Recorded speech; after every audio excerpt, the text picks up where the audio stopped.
Why is English language full of magic, occultic practices, spells, and witchcraft? It was a personal discovery I stumbled across, and I want to share it with you.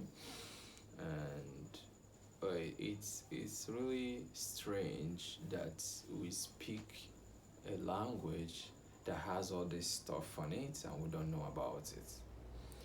About 1.35 billion people speak English language. That's 20% of the world's population, both native and non-native speakers.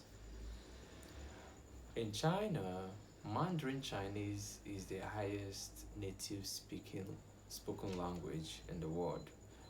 About 1.3 billion people speak Mandarin Chinese. And every language is full of spell.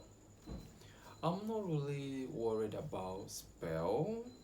I'm just worried about the witchcraft and the occultic practices in the language. Among the various languages of the world, I found out English language has a rich history of magic, occultic practices, contributed to a large number of spells.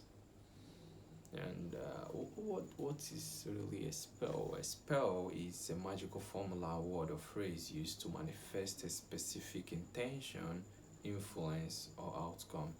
Is found in every culture and tradition. Okay, if spell is found in every culture, tradition, or language, okay, that's no problem. When we are kids or in kindergarten, we spell words, A is for this, B is for that, and all that. It is the process of learning how to speak this English. But I found out something that during slavery, indigenous languages were forbidden. Why? Why was it forbidden? Because it creates a sense of cohesiveness, and that was a threat to the slave masters. Latin has a very big influence on English language, and both are embedded in magical spells. There is something I found out, and I noticed that countries that still retains their indigenous and native languages have a sense of cohesiveness, togetherness, and a sense of community that English language has not really achieved. In China, China has a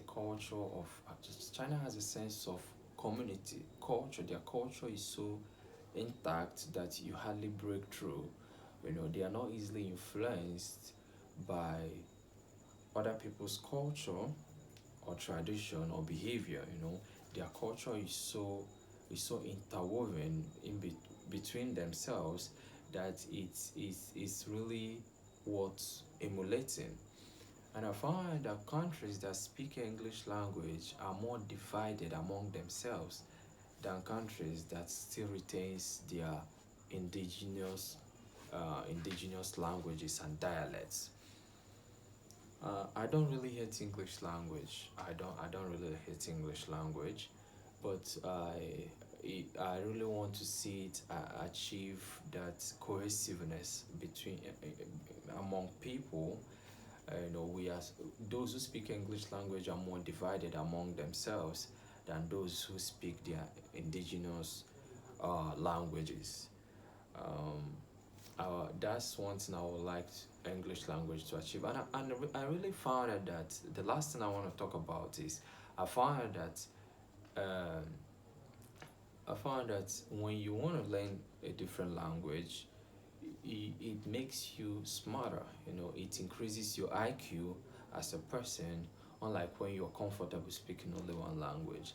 And I will encourage indigenous people to go back to their roots. I'm an Igbo man. I'm a proud Igbo man. I'm proud of my history. I'm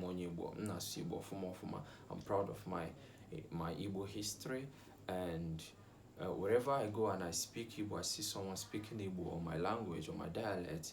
There's a sense of connectivity. We are connected. We on There are people who speak Zulu, Twi, Gan, so many languages all over the world.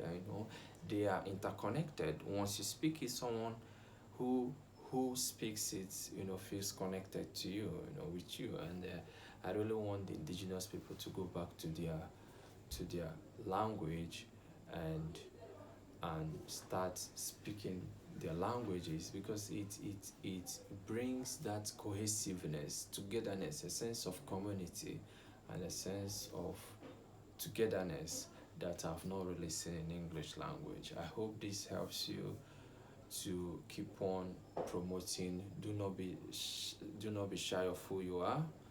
This is who we are born. This is who we are. I do not be shy of who you are. And until next time, Yamaro Noma.